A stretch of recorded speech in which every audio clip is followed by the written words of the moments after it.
तो इस बार की राधाष्टमी खूब भाव से मनाओ, खूब आनंद से मनाओ, किशोरी जी का अभिषेक करना। तो ऐसा भाव बताया कि मैं कथा सुना रहा था कि किशोरी जी के जन्म की खबर जब सुनी तो नंद रानी यशोदा अपने लाला को लेके गई। तो 15 दिन बड़े हैं लाल जी। तो जैसे ही गई तो महाराज रत्न आभूषण कितने सारे भर करके बैलगाड़ी में लेकर के गई, किशोरी जी को जाकर के देंगे। और सुनो, किशोरी जी के दर्शन करने के लिए यशोदा मैया गई तो वादना लाला को भी छोरीन जैसो श्रृंगार करके ले गई हैं। क्यों? लाली के उत्सव में जा रही हैं तो लाला लाली बन के गए। तो ठाकुर जी के केश खोल दिए हैं, सुंदर चुनरी उड़ाई है, नेक से ठाकुर जी ने लहंगा पहनो है। छोटे छोटे बच्चे श्रृंगार करते हैं ना, इसी भाव से ठाकुर जी लहंगा फरिया पहन के गए। 15 दिन के ठाकुर जी। आहा, नंद रानी यशोदा नंद बाबा को आते देख बरसाने में और झूमन लगे सब लोग, जय हो जय जयकार करने लगे नंद के लाला की जय। क्योंकि अभी तो वृंदावन में गोकुल में भी उत्सव चल रहा हो, ठाकुर जी को उत्सव के बीच में ठाकुर जी गए किशोरी जी के उत्सव में। ये भाद्रपद कितना सौभाग्यशाली है, पूरा ब्रजमंडल उत्सव मना रहा है। एक तरफ श्री जी की, एक तरफ ठाकुर जी की बधाई गायन चल रही है। ठाकुर जी को लेकर के जैसे ही गई, खूब स्वागत सम्मान भयो। महाराज दुनिया देखवे के काजे आई, बड़े बड़े सुंदर रत्न, बड़े बड़े सुंदर आभूषण लेकर के यशोदा मैया आई है कीर्ति मैया को देवे के काजे। अंतःपुर में लेकर के गई, स्वर्ण के पलना में झूल रही है नन्ही सी किशोरी जी। जैसे ही जाकर के यशोदा मैया ने किशोरी जी को दर्शन किया है, किशोरी जी के रूप लावण्य को देख करके, मुखमंडल की कांति देख करके नेक्सी सी, अरे लाल जी 15 दिन के, किशोरी जी तो कछु घंटान की हैं बस अभी। जबकि बालक जब जन्म लेता है उस समय उसके रूप लावण्य इतना मधुर नहीं होता, वो सामान्य से ही रहे, नेक्सो से बालक रहे। पर किशोरी जी का रूप इतना सुंदर, इतनी सुंदर तेज कांति मुखमंडल पर दिख रही है, ऐसे सुंदर कटाक्ष नेत्र हैं, ऐसी सुंदर नासिका, ऐसे सुंदर कपोल हैं, इतनी प्यारी हमारी श्यामा जो लग रही हैं कि उनको अभी तक तो नीलमणि ही सब कछु है यशोदा मैया के लाला को। यही है मेरो सबसे प्यारो मेरो लाला, या लाला तो बढ़िया तो कोई है ही नहीं है, ये तो मेरे हृदय को तारो है, ये तो मेरे हृदय की मणि है। लेकिन आज किशोरी जी को देख करके तो लाला ढीले पड़ गए। नेक नेक यशोदा मैया के हाथ मानो ऐसे हिलने लगे कि लाल जी भी गिर ही जाएंगे का। वो तो लाल जी ने कस के पकड़ ली होंगी, मैया मैया ऐसा मत करे, मुंह कायु गिरे।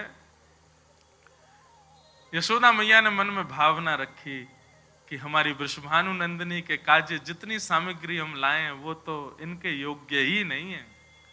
अरे वो सब तो हमारी लाडली जी के लायक है ही नहीं है। कहां वर्णूं या रूप को, कहां वर्णूं या स्वरूप को। तभी यशोदा मैया ने अपने हृदय के मणि नीलमणि लाल जी श्री ठाकुर जी, उनको ही गोद में उठाए और किशोरी जी के ऊपर 7 बार बार दिए। और वही बार करके महाराज अपने ठाकुर जी ही श्री किशोरी जी के चरणन में पधरा दिए। बोले यही सबसे सुंदर उपहार है कि हमारो लाला ही नित्य किशोरी जी के चरणन में विराजे, चरणन में पधरा दी। कई हमारे नाथ द्वारा के कई निकुंज उपासना के चित्र हैं ऐसे कि श्री किशोरी जी पलना में पौड़ी और ठाकुर जी चरणन में पौड़े हुए हैं। कौन? बोले यशोदा मैया ने न्योछावर कर दी अपने लाला। और न्योछावर करके महाराज यशोदा जी तो नाचने लगी, आनंद करने लगी। तभी सब सखीन में आपस में अरे राम जी कहा भयो? बोले यशोदा मैया के 80 बरस बाद लाला भयो और लाला ला करके भेंट में दे दियो किशोरी जी को। अब कहा होएगो? लेकिन नंद बाबा यशोदा तो आनंद में हैं, खूब भर गए, भेंट कर दी है किशोरी जी को ही। तभी कीर्ति मैया के मन में आयो कि मेरे लाली भैया एक लाला लाली है वे को कहा सुख होवे, ये मैं जानू। ये तो प्रेम बस में है करके, प्रेम भाव में आकर के इनने लाला न्योछावर कर दियो। तभी कीर्ति मैया ने यशोदा जी को हाथ पकड़ो, बोले आपने बड़ी अद्भुत भेंट प्रदान करी, नीलमणि हमारी लाडली जी को प्रदान कियो, हमारी लाली को प्रदान कियो, अब बधाई तो ले जाओ। तो बोले कहा, तो बधाई के रूप में लाला लाली दोनों ही दे दिए यशोदा जी को, लो ये बधाई है। जे दोनों ऐसे युगल बने रहे, इन दोनों में कभी भेद नहीं आवे, ये दोनों एक दूसरे के पूरक बने रहे, बधाई के रूप में लाला लाली दोनों दे दिए। बताओ। अब यशोदा मैया बोली अब ये दोनों एक है गए, बधाई हमको मिल गई, अब इन दोनों एक है वे की भेंट ले लो, दोनों उनको तुम्हें दे दें। यशोदा मैया कीर्ति मैया बोली जय चलते रहेगो। तो भैया ये हमारे ब्रज की उपासना के भाव हैं। गर्ग संहिता, पद्म पुराण, ब्रह्म वैवर्त पुराण आदियों में किशोरी जी की लीलाएं बड़ी अद्भुत रूप से बताई गई। पर वेदव्यास जी जानते थे हम लोगों की संकीर्ण बुद्धि को। वेदव्यास जी जानते थे हम लोगों की बुद्धि कितनी दूषित होने वाली है। इसी भय के कारण श्री शुकाचार्य जी ने श्रीमद् भागवत जी में अत्यंत प्रकाश नहीं किया,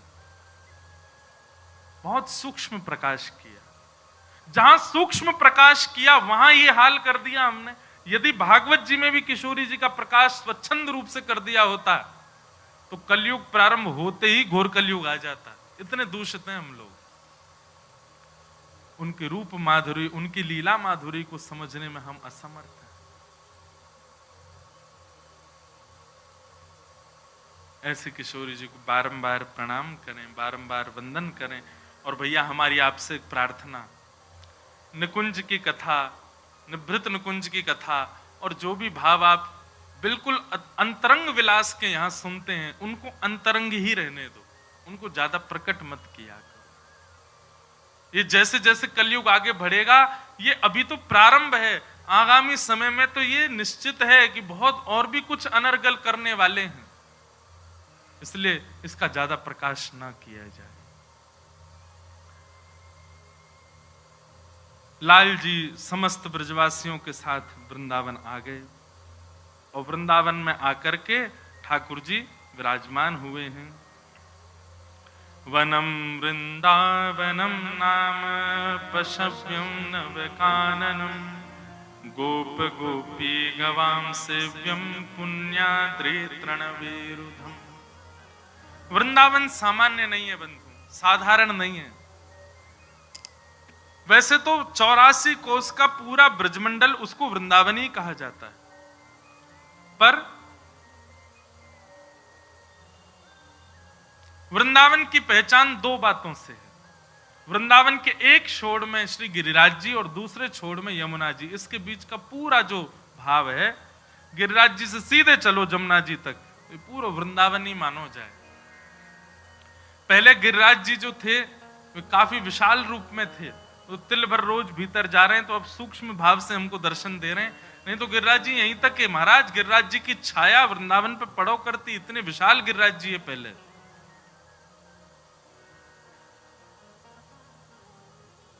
वे अब सूक्ष्म रूप से हमको दर्शन दे रहे हैं। ये पूरा वृंदावन है। किशोरी जी ने अपने हाथों से निर्माण किया है वृंदावन का, सामान्य नहीं है वृंदावन। वृंदावन मिल जाए तो समझ जाइयो ठाकुर जी मिल गए, वृंदावन वास मिले तो समझ जाइयो प्रियालाल मिले। पर अब एक बात और सुनो, अभी के परिप्रेक्ष्य में लोग धन से या फिर अपने अन्य बलों से वृंदावन में रहने का प्रयास करते हैं। आप कहोगे महाराज जी तो और कैसे फ्लैट कहां मिलेंगे, रहने को जगह कहां मिलेगी। हमने तो भैया इतने पद पदावली पढ़े हैं, कहीं भी ये नहीं लिखे कि फ्लैटों में बसो, वृंदावन में जाके वृंदावन में जाकर के घर बना लो। वृंदावन में तो पहले प्रारंभ में तो फिर ऐसे सहज भाव से ही रहना चाहिए। बहुत ध्यान से सुनिएगा। वृंदावन प्रारंभिक में तो कोई आश्रम में रह लो, कोई गुरुजन की शरण में रह लो, कहीं ऐसे ही विराजमान रह लो। वृंदावन के उपयोगी स्वयं को बनाते चलो, फिर जब लगे कि हाँ अब इतने वर्ष हमने सेवा करके व्यतीत कर दिए, तब वृंदावन में फिर कोई जगह आदि किशोरी जी कृपा करे तब लो। सीधे ही आकर के वृंदावन महाराज करोड़ों रुपया लगा के खरीद ली जमीन, बना लिए घर, रह रहे वहां में। वृंदावन की जब तक सेवा नहीं करोगे तब तक वृंदावन स्वीकार कैसे करेगा। तो पहले तो जो अभी ये लोग कहते हैं हमको ब्रजवास मिले, पहले ब्रज की खूब सेवा करो।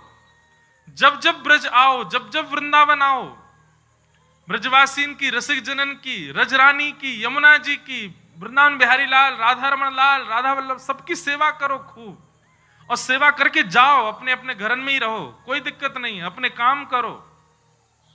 कितने बालक हमारी दृष्टि में ऐसे हैं, अच्छी अच्छी एजुकेशन प्राप्त कर रहे हैं, कोई डॉक्टर की पढ़ाई कर रहा है, कोई कुछ कर रहा है, कोई कुछ कर रहा है। सबकी इच्छा क्या है कि हम श्रेष्ठ बन करके, जो भी पदवी मिलेगी वो बन करके वृंदावन में आके ब्रजवासियों की सेवा करेंगे, वृंदावन की सेवा करेंगे। पहले ब्रज की सेवा करके ब्रज का अधिकार, ब्रज को बताओ कि हाँ हम अधिकारी हैं आपके। किशोरी जी को जब लगेगी कि हाँ आप ब्रज के अधिकारी बन गए, आपको प्रयास नहीं करना पड़ेगा, किशोरी जी स्वयं बुलाएंगी आपको। आप प्रार्थना कर दो किशोरी जी से, हमको हमारे कहने से कुछ नहीं होगा। ये कोई वो थोड़े ही प्रधानमंत्री कार्यालय कि महाराज आपने कह दो प्रधानमंत्री जी से हमारी रिपोर्ट ने पहले चेक कर ले। ये गुहार वाली जगह नहीं है, यहां तो करते रहो सेवा। जब वृंदावन आने का अवसर मिले सेवा करो। पड़े रहूं कुंजन के कोने, श्याम राधिका गाऊं, किशोरी तेरे चरणन की रज पाऊं। अरे जारज को ब्रह्मादिक तरसत, आपसे बड़ी पहुंच है ब्रह्मा की, आपसे बड़ी पहुंच है इंद्र की, आपसे बड़ी पहुंच है महादेव की। महादेव को भी नहीं प्रवेश करने दिया।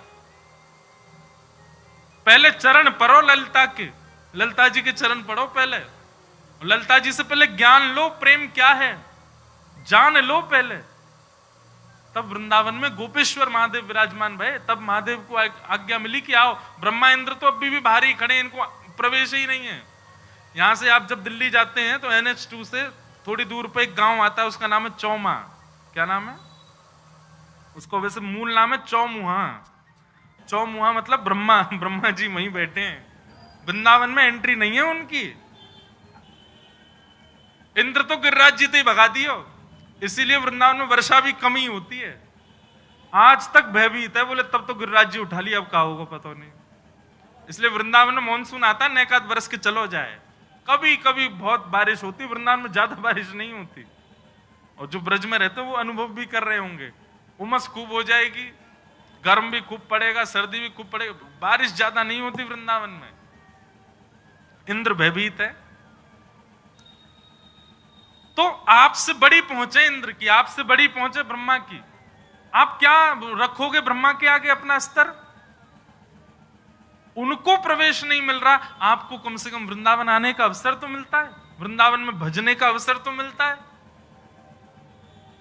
पहले वृंदावन की खूब सेवा कर लो और सेवा करके अपनी निपुणता दिखा दो श्री जी को कि हाँ हम योग्य हैं वृंदावन के। श्री जी अपने आप द्वार खोल देंगे, अपने आप सारे बंधन तोड़ देंगे, बुला लेंगे वृंदावन, कहीं नहीं जान देंगे फिर। अरे किसी जगह जॉब चाहिए हो तो रिज्यूम दिखाया जाता है अपना, हमारी कितनी क्वालिफिकेशन, इतने पढ़े लिखे हैं, यहाँ काम किया, इतना ये किया। अगर आपने बहुत जगह काम किया, एक्सपीरियंस्ड हो, तो आपको तुरंत हायर कर लिया जाएगा। कहा कियो है? बोले कछु ना धन कमाया हो, सेवा फेवा कछु ना करी। किशोरी भग आते वृंदावन में आवेगो। अरे पहले सेवा कर, रसिक जनन की सेवा कर, ब्रजवासीन की सेवा कर, वृंदावन की सेवा कर, रजरानी की सेवा। कहां सेवा कर रहे हैं हम? शनिवार रविवार जाते, सोमवार को देखा करो वृंदावन में कितनी गंदगी कर जाते हैं लोग। जमुना जी में आचमन नहीं कर सकता कोई। क्या सेवा कर रहे हैं हम लोग? केवल राधा रमन राधा वल्लभ बिहारी जी जाने से काम नहीं चलेगा। मैं तो ये भी सोचता हूं कि कभी कभी मैं इन विषयों पर भी चलूं, पर मेरे को विवाद में पढ़ने की बिल्कुल इच्छा ही नहीं होती। यमुना जी के लिए क्या कर रहे हैं हम लोग? ब्रज के लता गुल में पत्र सब तो नष्ट होते जा रहे हैं, क्या कर रहे हैं उसके लिए? कुछ भी नहीं। अरे रज खत्म हो गई वृंदावन की, और छोड़ो। ठाकुर जी के लिए वृंदावन नहीं छोड़ा, खुद बस गए आकर के। अरे ब्रजवासी बनो, सेवा करो पहले वृंदावन की। वृक्ष लगाओ, रज की सुरक्षा, यमुना जी के शुद्धिकरण, इनके प्रति भाव रखो। नित्य की एक माला इसलिए करो कि हे विधाता यमुना जी नित्य पवित्र। कौन करता? कोई नहीं करता। एक माला सब लोग करेंगे, हमारा बेटा ठीक है जाए, पत्नी घर छोड़ के चली गई वापस आ जाए, पति बात ना करे ये मान जाए, घर ना बनो ये बन जाए, जॉब ना लग रही है, सब माला इसके लिए कोई इसलिए माला करे, हे राधा रमन लाल। कभी किसी के नेत्र सजल हुए कि यमुना जी बहुत दूषित हो गई हैं, आप कृपा करो ना फिर से पवित्र हो। मैं दावे से कह रहा हूं, उस भाव से कोई नहीं जाता राधा रमन जी, इस भाव से कोई नहीं जाता बिहारी जी की ये नित्य निकुंज लता गुल्म सब नष्ट हो गए हैं, बिहारी जी पुनर्प्रकट करो। एक नाम इसके लिए भी जपा करें। प्रकल्प बहुत आते हैं मेरे मन में कि मैं कुछ करूं, पर अब जल्दी शुरू करूंगा। जब जब वृंदावन में रहेंगे कुछ ना कुछ करेंगे। वृंदावन को पुनः वन बनाना हमारे लाल जी की क्रीड़ा भूमि है, ये क्रीड़ा की स्थली नहीं छोड़े हमने। तो पहले ब्रज की सेवा करो, ब्रज को ब्रज बनाओ, इस योग्यता ऐसी योग्यता दिखाओ कि श्री जी बुलावे आपको कि नहीं अब ब्रज में रहना है आपको। अरे हरिराम व्यास जी की लीला सुनना अभी जयपुर की कथा। आपका जन्म कहां हुआ? ओरछा में, और केवल एक बार आ गए वृंदावन, और यहां हितरवंश महाप्रभु से दीक्षा ग्रहण करके लौट करके नहीं गए। फिर मधुकर शाह ने कितना प्रयास किया, ब्राह्मण भेजे, संत जन भेजे, हरिराम व्यास जी नहीं गए। मधुकर शाह स्वयं आ गया और उसने आकर के हरिराम व्यास जी से नहीं, हितरवंश महाप्रभु से निवेदन किया कि आपके शिष्य हैं, आप यदि आज्ञा कर देंगे तो इनको जाना पड़ेगा ओरछा। महाप्रभु जी बोले मैं आज्ञा करूं क्यों?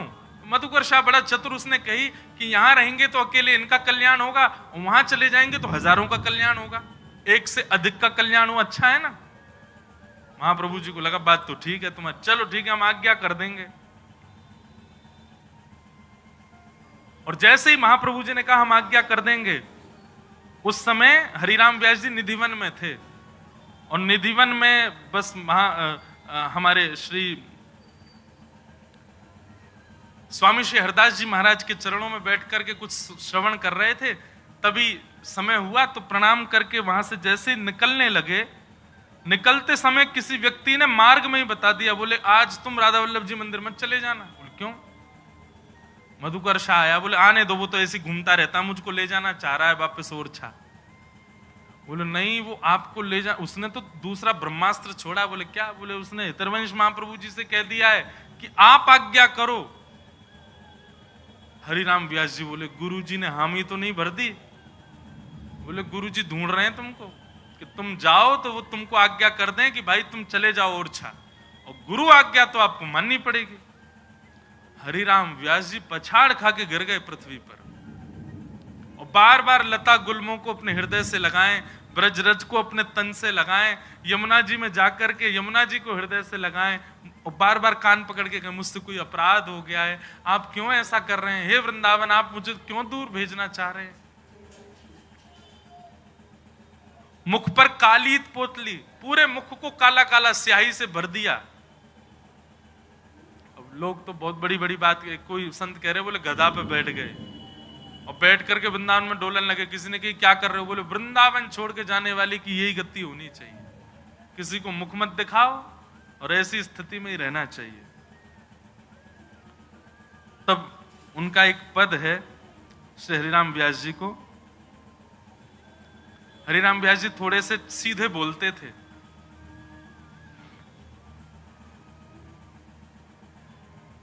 सुनोगे?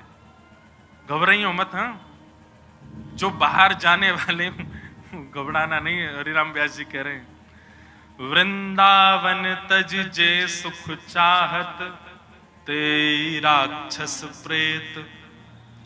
वृंदावन छोड़ करके जो अन्य सुख की कामना रखते हैं, बोले वही है राक्षस, वही है प्रेत।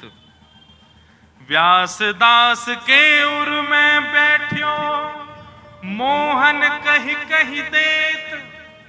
हरिराम व्यास जी कह रहे हैं मेरी वाणी नहीं है, मेरे चित्त में बैठे हुए ठाकुर जी बोल रहे हैं। बोले क्या? वृंदावन तज जे सुख चाहत ते ही राक्षस प्रेत। अब इसके आगे तो और खतरनाक बोले हैं। अभी राक्षस प्रेत कह दिया, उसके बाद क्या कह रहे हैं? ते नर राक्षस कूकर गधा ऊंट वृषभ गज बोक व्यास जू वृंदावन तज भटकत तासर पन ही ठोक। पनही समझते हैं? क्या होती पनही? हैं? पनही मतलब चप्पल, जूता चप्पल, वो एक ही बात है। ये उन लोगों के लिए नहीं जो वृंदावन आकर के वापस जाते हैं, उन लोगों के नहीं, वो ये उन लोगों के लिए कह रहे हैं, बोले जो वृंदावन से विलग अन्य सुखों में जिनकी रुचि है। कई लोग बोले सांस में सांस आई, हम तो कल घर जाने की सोच रहे थे। वृंदावन सुख के विपरीत अन्य सुखों में जिनकी रुचि है, उनके लिए कह रहे हैं। पनही मतलब चप्पल। व्यास जो वृंदावन तज भटकत, तासर पनही ठोक। बोले वृंदावन छोड़ के अन्य जगह सुख की कामना कर रहा है, सुख खोज रहा है,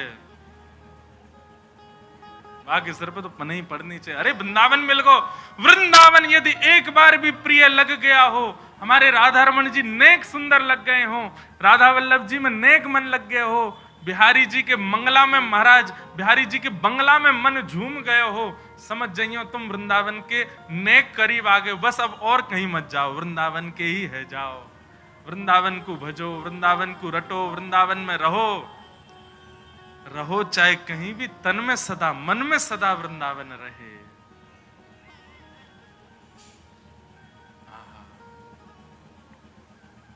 वृंदावन सदा हृदय में रहे।